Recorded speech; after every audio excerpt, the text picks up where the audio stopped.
I think you've had an additional layer of pushback and marginalization. You know, you're the only person of color that's running, I believe, for alderman, if I'm not mistaken on that. That is correct. Okay. Me being an immigrant, a different color, different race, different accent, there are certain groups who don't want you to be a part of their group and they want to suppress you. So it has happened me 3 times. They called me and they said they want you to step down. I said, why should I step down? It is my right. I'm the citizen. I'm a taxpayer here. But this is coming from someone who had a powerful position in Franklin City, who also was having a powerful position in Tennessee government. So this is a powerful... This is a powerful person, and there are small groups in the city which thinks they are the most common sense and they rule the city. Well, I'm kind of piecing it together in my mind here, and I'm thinking there's a few groups. One of them is the Coalition for Common Sense. I'm guessing that might be who this would be. Probably. I don't want to say the names. I've heard you say they asked you to step down and they offered to give you a T-shirt, which is completely silly and belittling. What specifically did they say other than that? They said that you are a loser and you are not going to win. Those words? They said those words? Yes, they said that those words. Is this actually something to do with your race? I think it is something to do with my race. You wouldn't expect that from the establishment that's always talking about inclusivity all the time. That is correct. And I am not a loser because I am going to inspire a lot of people. That is the motivation and encouragement that I want to give for future generations and future immigrants. Well, good for you. Ladies and gentlemen, thank you for joining me today on Jay Slay, Made in the USA, where we explore truth, expose deception, and inspire courage. You know, guys, we all want to explore the truth. We want to know what's really going on in society at large. We want to know what's going on with local elections in Franklin, and we turn to different sources. We go to sometimes mainstream news, sometimes podcasts, and I appreciate it when people try to look at all the angles to determine for themselves what's really going on. And one of the other mantras that I just mentioned was inspiring courage. And, you know, here recently I've met BK Muvalla, who's my guest today, and thanks for coming on. Thanks, Jay. Thanks for the invitation, and I appreciate your time. Absolutely. And, you know, I want to help BK get his story out of, you know, kind of how this race has gone for him, some things he's experienced, as well as tell his story of the passion that he has for this country, for the city of Franklin, why he's running. But let me give a little background on you real quick, and then we'll dive into some questions. So BK grew up in India. He moved here to the United States in the year 2000 and moved to Silicon Valley, Cupertino, California, where Apple is headquartered. And he and his wife have worked in IT ever since. And in 2011, he moved here to Franklin. And you've been very successful. You've got 2 businesses, both under the name of Serene Care, which includes an IT company as well as an in-home patient care. Is that correct? That is correct. Yeah, and you've got 2 children. The younger one goes to Franklin High School. The older went to UT Knoxville and then Burrell College and is now a practicing doctor in Albuquerque. Right. Okay. I'm very fortunate. So let's start with this, BK. You know, off camera, you told me a little bit about your passion for Franklin and for this country. And I said, what's really driving you? And you said something I didn't expect. You said mental health for adults and children. Share with us a little bit about that passion and why you feel strongly about that. Right. So I am in the leadership program with Brentwood and Franklin, and also do a lot of community services.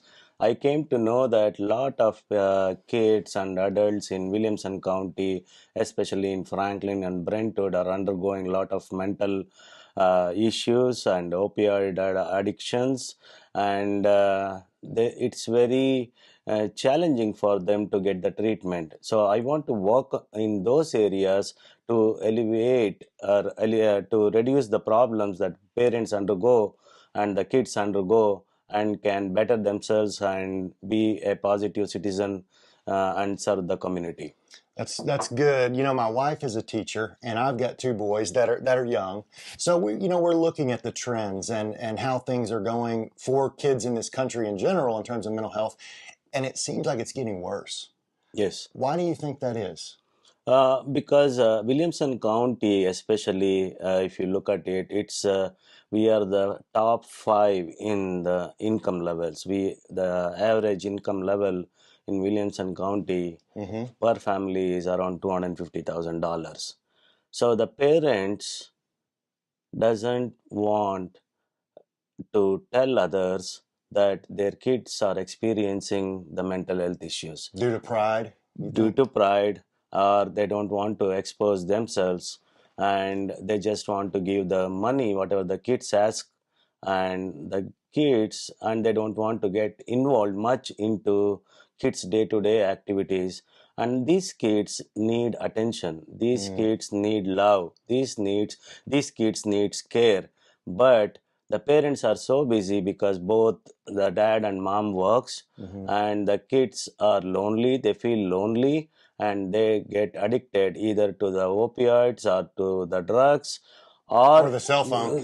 the cell phone, social media. Yeah. And they want to compare with the other friends who is driving Mercedes Benz, or who is driving more luxurious cars, or having a beautiful girlfriend at high school level. And not everyone are fortunate to have that, so they are getting mentally depressed. And the education system that we have today is that if they don't work hard, they will not be able to succeed. So it requires a lot of attention and care, not only from the teachers, from also the parents and friends too. When the kids are not able to get this attention, they are getting into mental distress, and they are getting into the mental issues, Yes. and also the suicidal issues. And if you look into the number of calls that the police departments receive today, it will be more of the mental health issues and the domestic issues. So both are happening because of the social media or the money that we have in the community. Yeah, that's a very interesting thing. You know, people like Puff Daddy once said, "No, more money, more problems." It seems like the more people have financial affluence, typically, you know, not all the time, but it's kind of there's a lot of pride in that, and people don't want to be exposed for the problems they have, so they don't get the help. Now you're running for alderman, Right. alderman at large Mhm. here in Franklin, and election day is coming up. Yes, on And 24th. what would you do if elected to help drive this issue forward to the forefront and to help solve it here locally? Yes, it's very encouraging. In the early voting, we have already 10,200 citizens have come and elected, which is very high. Say It's that one more almost time. I want to. it's almost 10,200 out of 59,000 people have elected in the Have early voted. voting. Have voted. Early voting, it's almost like 20%, which has never happened in the Right. history of Williamson County. If I am getting elected as an alderman, I'm going to work with a lot of non-profit organizations, and whatever I can, I have my own charity and funds which I am going to invest in the community, and make sure that these kids and adults get counseling, Okay. and they don't have to pay much, or it will be a nominal fee. Then I'm going to see if I can work with the hospitals, and if a lot of people don't have insurance, how to work with them, and see that all these kids and adults will have less mental issues than what they are having today. So again, I will work with non-profit and hospitals, and whatever I can do from my personal foundation. And that's great. And something that you also mentioned to me off camera was your involvement in lots of groups. You mentioned Rotary and the Police Academy. You said that you're taking time to ride around, you know, in police vehicles, and that has also affected your outlook on mental health and maybe other things. Tell us a little bit about that. Right. So from the leadership of Brentwood, I'm supposed to actually go with the police and go on the patrolling, Okay. and also listen to all these leaders in the community. Same thing with I'm also doing with Citizen Police Academy in Franklin, which is a beautiful opportunity for every citizen to use this particular opportunity and learn the stuff. So when I went for patrolling, I used to ask a lot of questions with the police, and look into the people's issues, and understand where the issues are more and what type of issues are there, what are the stats which supports those things. And in the stats, I understood that the more of the issues are mental health issues today, and the domestic issues. and more than 50% of the calls that comes routed through 911 are for the mental health issues and the domestic violence issues. Okay. All these are happening in the community, in our community, which requires a lot of attention. Yes, it definitely seems that way. What about the whole thing with you came here from India Mhm, and you were talking to me some about the East versus the West mhm. and raising kids, here in America is different. Yeah, it's a lot of difference is there. So what happens in the Eastern culture, whether or the Asian culture, whether it's China, Singapore, India, Malaysia, Taiwan, Hong Kong, these places, what happens is the parents will have a structure for their family and for the kids, and they will be saying like, okay, and they will provide everything for the kids, and they will lay the strong foundation, they visualize the kids future in their mind right when they are born, and they support those things. So today what is happening in the Western culture is like we see a lot of social media, a lot of comparisons and competitiveness with the kids, and also like if you take Asian culture, uh, the whatever the parents say, most of the kids will listen to them, the students will listen to them until they grow up, Hmm. and they take care of the family as the aging process goes on. Whereas in the Western culture it is more of living for yourself, and Yeah. you are by yourself, and you want to compare with others, and when you compare with others, your parents can't afford whatever the other parents can afford to their kids. So the kids whose parents can't afford are getting more depressed and having more mental issues, and whether it is with their education or the social status or the going to college Hmm. or their future. So it is very, the parents can't get involved in the Western countries after certain age, and the teachers can't either scold them or say something to them to bring them onto the path. It is very sensitive. This is the difference between the East and the West, where uh, the kids will listen to the parents, and here in the Western countries the parents should listen to the kids. It's very challenging and very sensitive, and it's a cultural imbalance. uh, that's all, that is Yeah. what I want to say. Well, our media has obviously had a big hand in that, and the children's programming on TV. I really appreciate what you said about the fact that parents are supposed to now listen to the kids more than kids listen to the parents, even at the level of like operations and surgeries on their bodies when they're kids. That's, in my opinion, a very negative direction that we're headed. That is correct. That's what I think. So it's all about yourself rather than you being a member of the family. And just we treat in Asian way or in Eastern culture, family is like a body. If anything gets hurt, whether your hand or your eye, it hurts you. So Yeah. if anything happened to your kids or to your siblings or to your parents, it hurts you. That is the way the family is meant. And I know that there are so many people who are confused with me saying family because they are single, they are alone, and for them family is entirely different. Yeah. So what for me, if you are single, if you are alone, your parents are there, your siblings are there, your community is there, your church is there, that is your family. Hmm. Where you go and serve, that is your family, that is what you need to consider.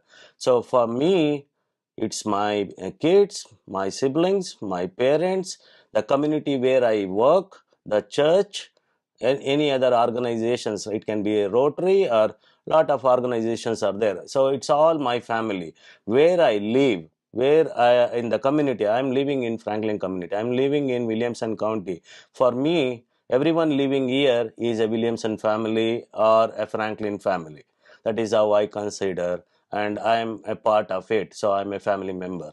Well, speaking of being a family member of the larger community, I think you've had an additional layer of pushback and marginalization. You're the only person of color that's running, I believe, for alderman, if I'm not mistaken on that. That is correct. Okay, so between the two mayoral candidates, the incumbent and Gabrielle, and then all of the aldermen, you've been a bit of an outlier, and you told me you've had some pushback.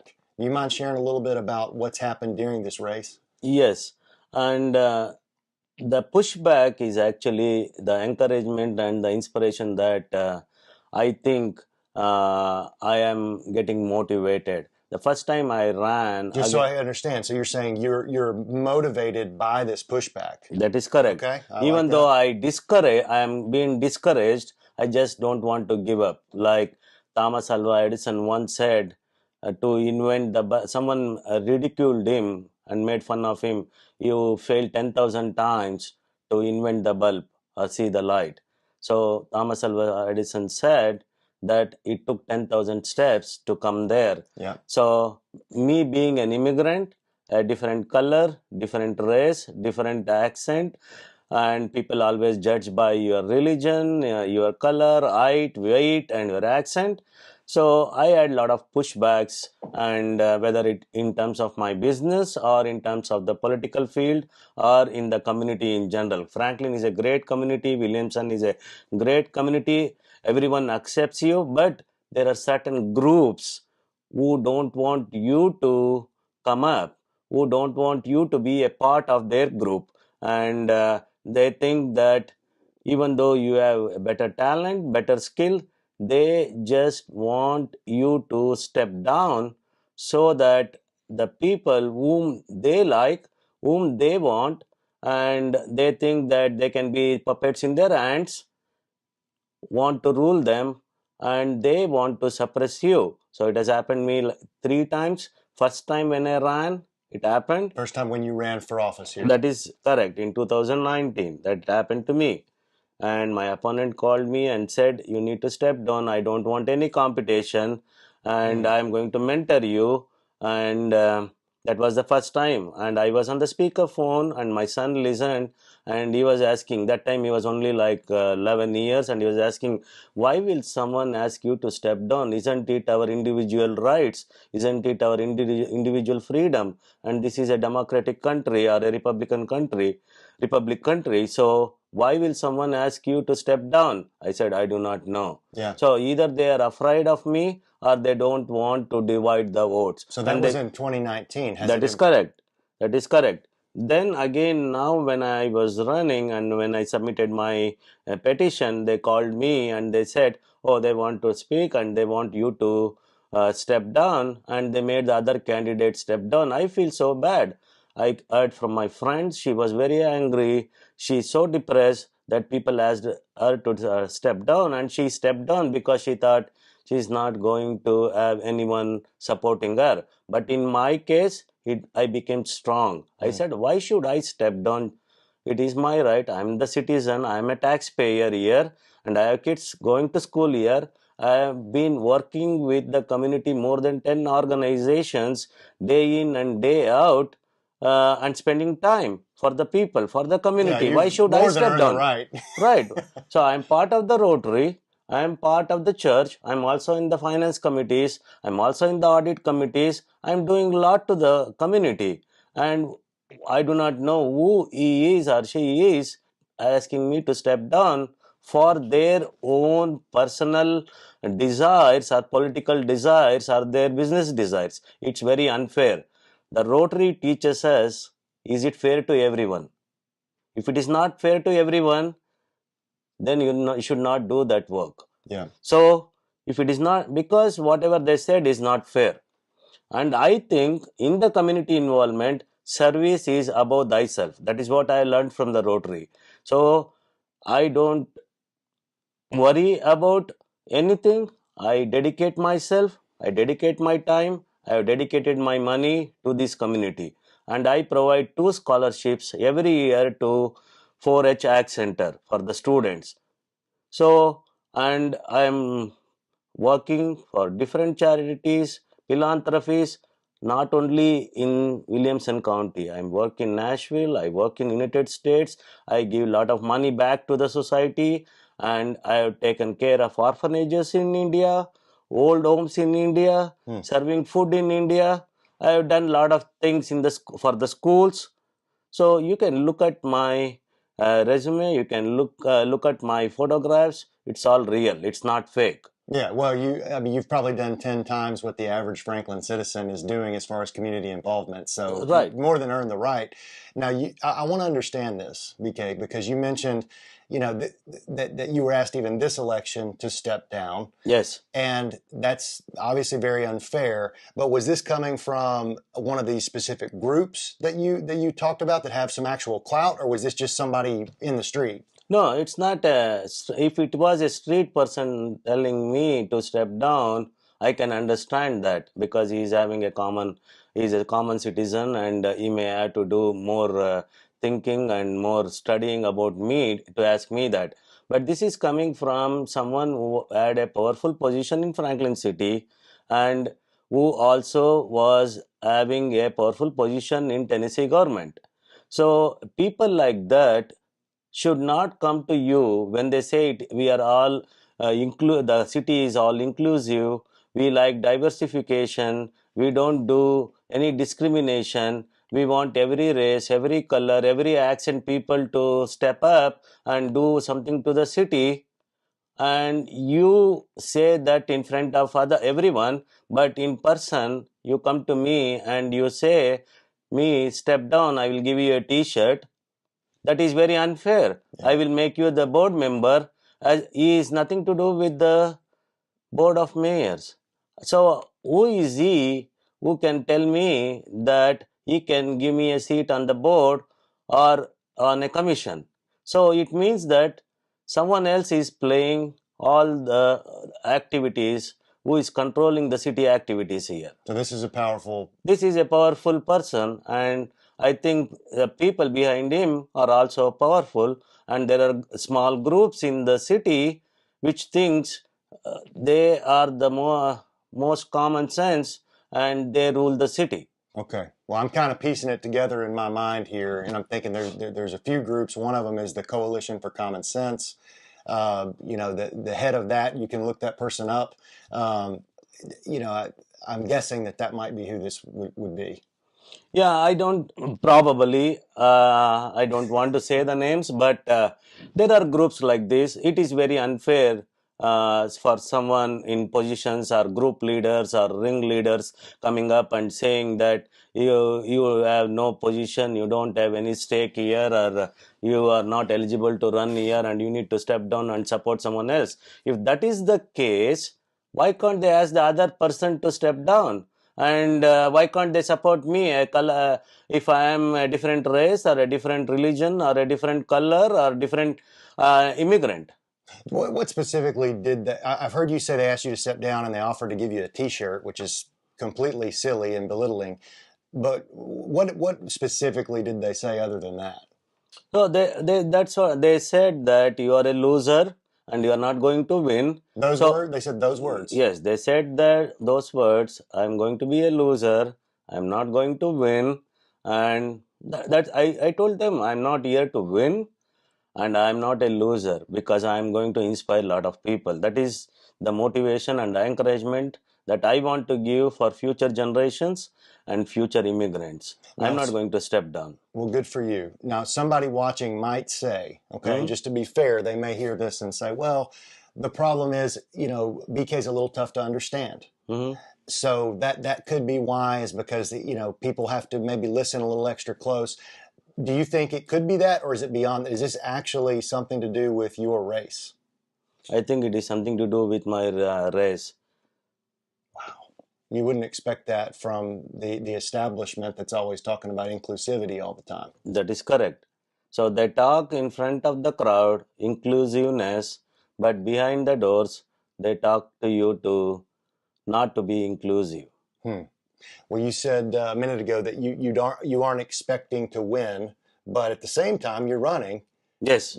So I mean, is there a part of you that's hopeful about this one? I am. There is probably I have started my journey, and I do not know how much time, how many steps I need to put to get elected or to reach my destination.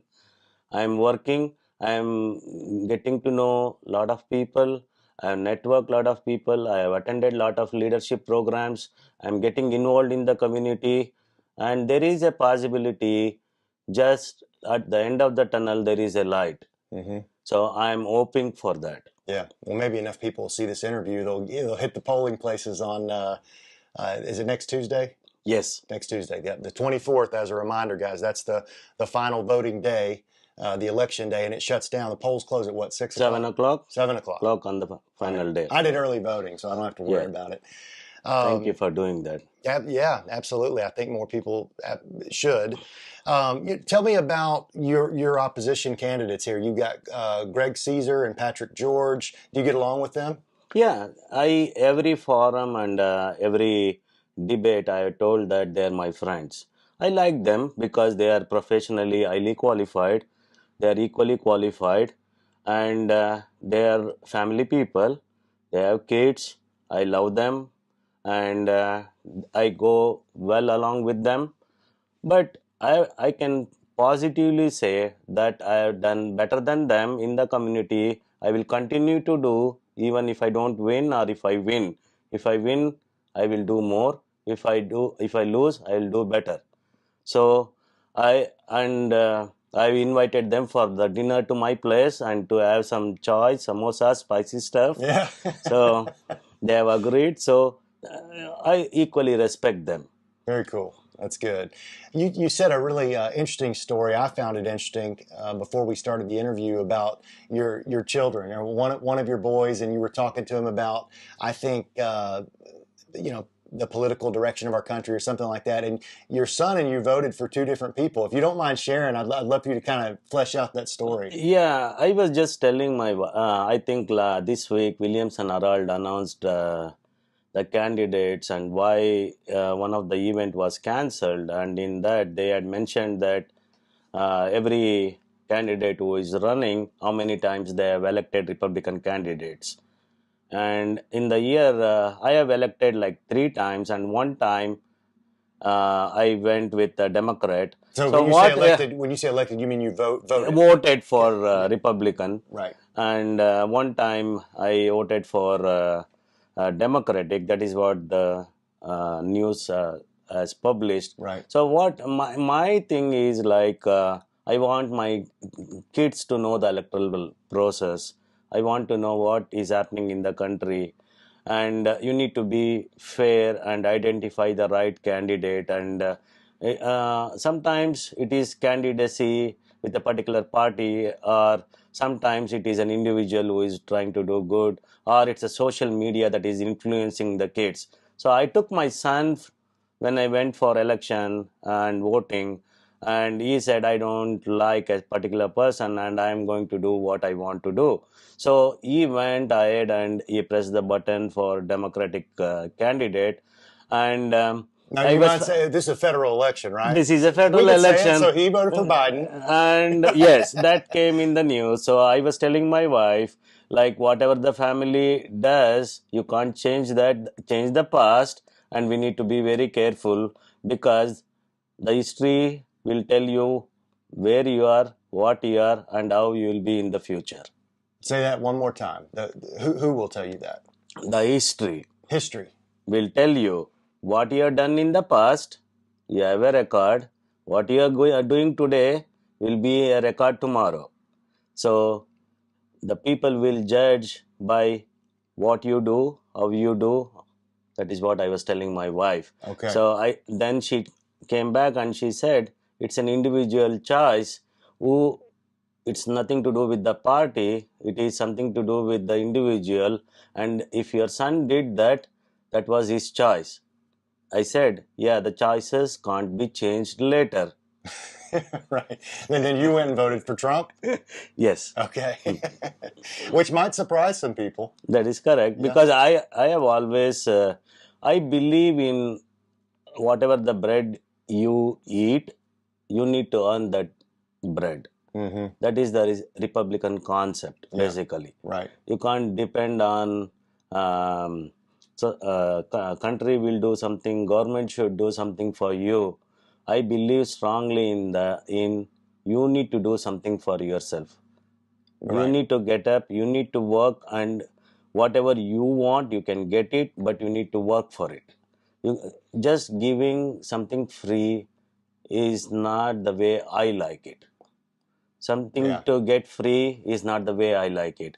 I want to earn myself, I want to employ people, I want to give back to the community, I want to raise good kids who are good citizens, and also who can be a role model for the future generation. That is what I want to do. If I can do that, everyone can do that. It is their will and their motivation to work for themselves. Yeah. Well, that's a dignified way to live, and I think if you're just accepting handouts and that's how you get by, there's no dignity or nobility in that, and you lose respect for yourself. That is correct. That is the reason why I like strongly the Republican way of thinking, doing things, and taking care of the country and protecting country. Where do you stand? I mean, this is an issue that everybody's getting asked, so I might as well ask you. Where do you stand on the gay pride parade, or not parade, the event? So, I, this in particular, if you say like what happened in Franklin or what's happening across the country, there are two different things, right? What people want. So, as a parent, I want there should be some decency codes. Okay. And Decency codes. decency codes, Okay. which actually says kids who are not adults are not supposed to be in certain places. Like that are sexualized in nature. That is sexualized in nature. So if someone wants to perform an event somewhere, and if the city is supposed to give the permission to them, city should look at how many people are coming and what they are doing. I don't think that a city will look into what they are doing, or if someone wants to rent a place, city will give the place if based on certain criteria. Okay. But we need to make sure that the kids are not going to be there, or underage kids will not get exposed to these type of things, because what something is good for someone, it may not be good for someone else. Like my son, who is just 15 years, he is exposed to all these things. He is still growing up. I don't want his mind to deviate and build curiosity in him about what is gay, what is lesbian, what is pride festival. All, let them have the curiosity, but it is, I feel little insensitive when my son comes to me and says like, oh, there are a lot of kids who are gay in our class. He's just not even 15 years, he's 15 years old. And when he talks to a parent, I do not know how to reciprocate to him. And he comes back next and he says, oh, I am straight. I told him like, you are not even 18, you can't speak to your parent like this. But I understand the other side of it. Kids should get exposed, they should learn what is good, what is bad. But is this the right age where their brain is just evolving to grow? Do you feel like, though, there is a push within our education system to talk about sexual, both morality and what's good and wrong, and take that right, not take the right away from the parents yet, but to kind of detach the parental control over a child and make it more about the state or the school system dictating what's right or wrong?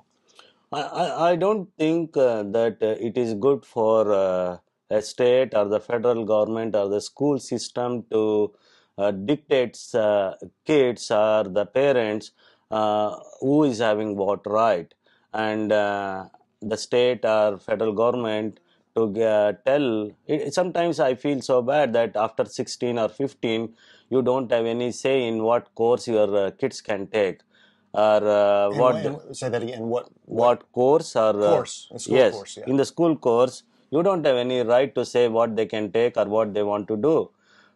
They are, if they are still in the high school, they still need the foundation, they still need, uh, as a parent it is your job to give them a strong foundation and put them in the right path. So I don't understand why the school system or the federal education system is influencing your kids. The system, the school system is powerful or the parental system is powerful.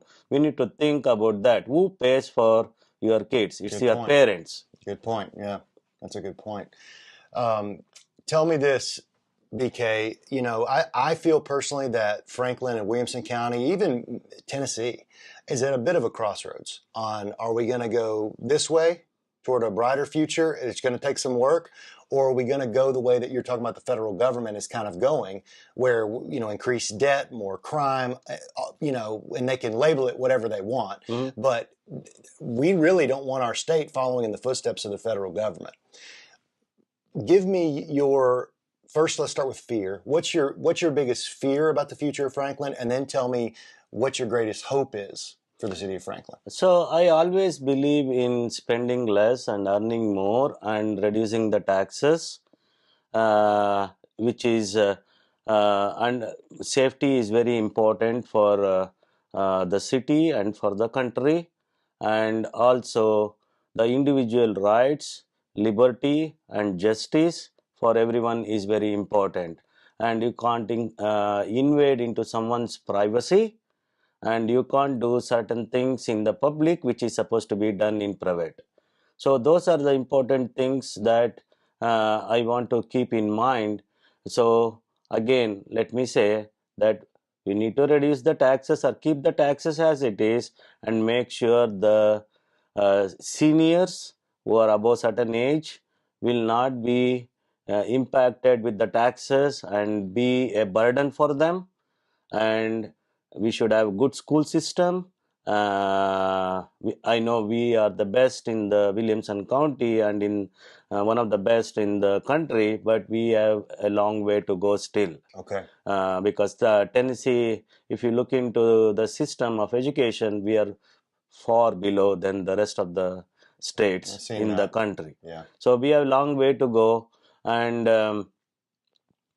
as I mentioned, mental health issues are very important that we take care of them either through government or through non-profits or individually. So there are a lot of affluent people in the society who can help with all those things. And I want to see Franklin a city where we have peace, we have liberty, we have justice, and everyone thrives, works hard, and maintain the fabric of Franklin without lot of concrete or without making right infrastructure needs, building everywhere.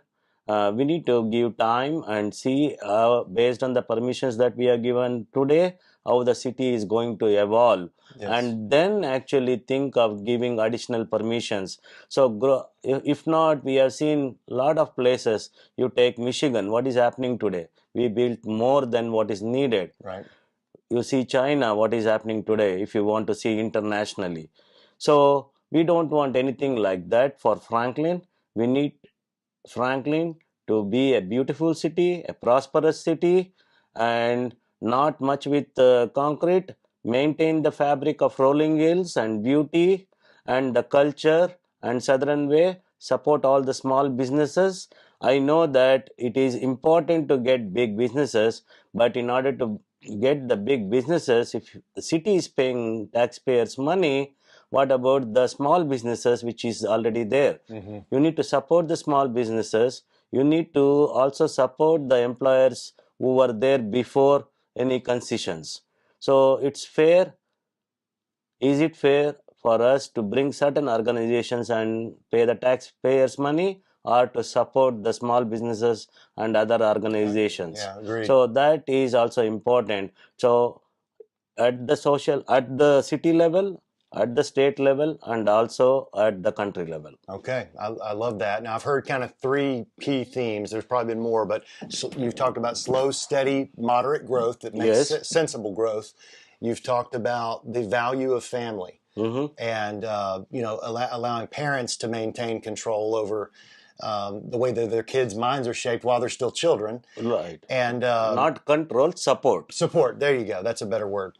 And then the mental health. Do you feel like, I wouldn't be surprised if the exact same establishment group that's right now the alderman and mayor are once again the alderman and mayor? That would not surprise me. Are they taking us in a good positive direction toward those things, in your opinion? So I think there are few values or a few agendas that I don't agree. Example, middle eight, right? We have small streets in the downtown, and you are allowing more growth, concrete in those places, right? Concrete, Yeah, right. Right? So you are building more buildings, more residences, and you are actually killing the charm of the city. And you are increasing traffic congestion, which we already see for morning 3 hours. It's very difficult for me even to drive 1 mile. It takes 20-30 minutes for me from Franklin High School to Jackson Lake. Wow, yeah. So and parking downtown. Parking downtown is a big problem. And then again, I am not against an individual being gay or lesbian. They can keep it at their private. I don't think that you need to come and support, you need to ask for an encouragement or show off your sex, which way you want to go, whether you want to be a lesbian or a gay in a public place. Yeah. Those are done in the closed doors, and it should be private, and it should not influence or misdirect the kids, because the kids doesn't know the proper direction in which way to go, because they're all getting confused with the education system and the system where the families doesn't have any influence over kids, and the social media. And a lot of social media and TV media or whatever, the different cell phone medias or whatever it is, kids are getting confused which way to go, and this will definitely lead in the long term into mental issues. Yeah. Let me ask a question on that. Let's say, just for the fun of it, that a group of guys and girls, for that matter, wanted to do a celebration at Harlansdale Farm to celebrate their heterosexual sexuality. And they were going to have scantily clad men and women. It wasn't going to be nude, but it was going to be very scantily clad. And they were saying, this is family friendly. We're celebrating heterosexual values. Let's say they called it that. Would that ever be approved by BOMA? I'm not sure, but as I mentioned before, Parks Department, if someone comes to Parks Department, ask for a permission to rent the place, Parks Department just looks into how many days, and they're not worried what you do there. So you're saying that's how it is right now? That is how it is right now. And if they want the police protection, they call the police department and they pay for the protection. So if you look into what happened last week with the revival and the prayers at Arlingdale's, so city did not ask them, like, what are you going to do here? Someone approached a non-profit organization. They said, we need the place for 3 days. City gave them the place. They recruited or they hired police who are supposed to be there and support them for their safety and protection, which the police did. So this particular group did the prayers, and it is their faith, and it is what they wanted to do, or how they want to mix up with the God, or whatever they want to do. So it's not like an publicly announced or advertised event, right?